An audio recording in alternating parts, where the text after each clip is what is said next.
C.S. Lewis's book, Mere Christianity, is a book that, honestly, I didn't really want to read for the longest time because, in my mind, I was like, yeah, I already know about Christianity, I'm following Jesus, I know what it's all about. But then after reading this book, it really filled in those gaps that I had about why I believe what I believe. So in this video, I want to share with you a couple of things that I like about this book, what I didn't really like about this book, and then my recommendation to you at the end of this video. There will be a link in the pinned comments down below for you to get a copy for yourself if you want to check this book out. So I'd always known C.S. Lewis as the guy that wrote the Chronicles of Narnia, that kind of stuff. I saw the movies from Disney, they were pretty good, but I never really read his books. And this was his first book that I read outside of the Narnia series. Well, actually, I didn't even read the Narnia series, but this was the first book of his that I actually even read. I was nervous because, I mean, it was written in like, I think the 40s or the 50s, and I am a big fan of nonfiction, but like the really old dry English is not something I'm like, okay, this is gonna be a good ride, but it ended up being really enjoyable.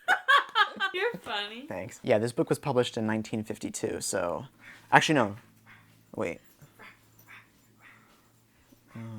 When was this written? 1952, I think. I'm reading it. Yeah, he has some other stuff in here, but... So one of the main things that I liked about this book is how, I guess you could say, simple it's written for the time that it was written. There's a lot of theology that's written in plain terms, and honestly, this is like, I could argue, like the basis... It provides a basis for apologetics. When C.S. Lewis originally wrote this book, I had to look it up, but he wrote this as a radio show for soldiers during the Second World War. And if you're writing it for a radio show, you can't just preach it as if you're like speaking this to a church, but rather you're speaking this to everyday people, honestly soldiers. So you need to communicate it in a way that's easily understandable. And that's what C.S. Lewis does in this book. I'll put it up on the screen, but some of these chapters, you can see how they are apologetic type conversations. Like these first couple chapters are the law of human nature, the reality of the law, what lies behind the law, we have cause to be uneasy, the rival conceptions of God, the three parts of morality. Those type of things are common themes in apologetics that Christians often talk about. There's a quote in this book in chapter 3, which is the chapter on the shocking alternative, where C.S. Lewis is talking about free will. Do we have it? Do we not have it? And he says here, I think this is on page 48, he says, if a thing is free to be good, it is also free to be bad. And free will is what has made evil possible. Why, then, did God give them free will? Because free will, though it makes evil possible, is the only thing that makes possible any love or goodness or joy worth having. Things like that in the book, these one-liners or these short snippets that he then later expounds on, were things that I thought about in my mind, but never really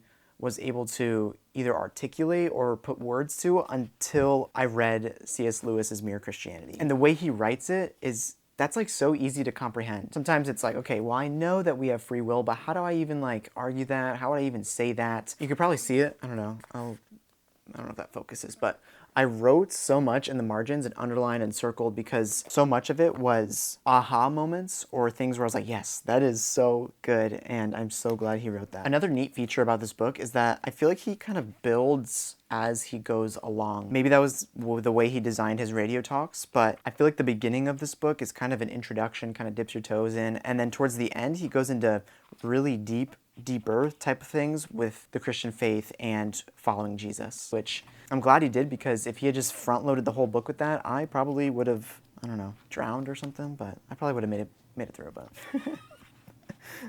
it just would have been a lot if you put it in the front, you know? Like, if you just drink it from a water hose at that point, or no, fire hose, wait, what's the phrase? A water hose. Drink. A fire hose, right? Fire hose. Yeah, there we go. Kat's the guest star in this video. She's just chilling on the bed. Oh, sorry. I guess C.S. Lewis did design it like that because I totally I overlooked the different sections of the book. He put it into different like book sections. You'll see, you probably saw it on the screen, but it says book 1, right and wrong as a clue to the meaning of the universe. Book 2, what Christians believe. Okay, so we get the foundation. What do they believe? Book 3 is Christian behavior. So what do Christians do? So you go from what they believe to what they do. And then book 4 is beyond personality, or first steps in the doctrine of the Trinity. So that's like, okay, what do Christians believe? What do Christians do, or why do they do it? And then deeper theology. So yeah, I guess that does make sense. The two biggest drawbacks would be, one, the style of writing. It's very, what's that word where it's like, oh, you have to have an appetite for it, or you have to have a, what's that word? What's that phrase where it's, oh, I can't think of it.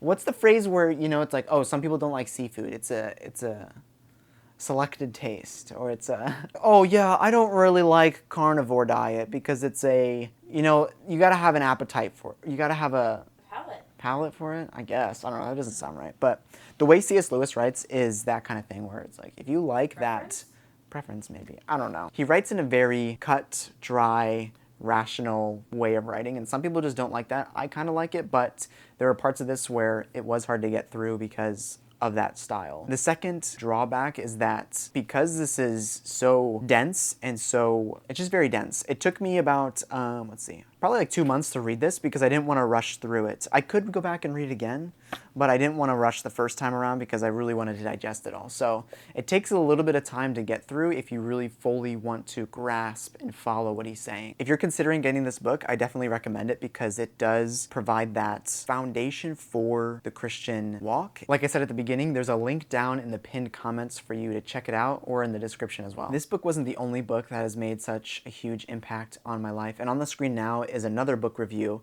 that I would love for you to check out and join me in that video.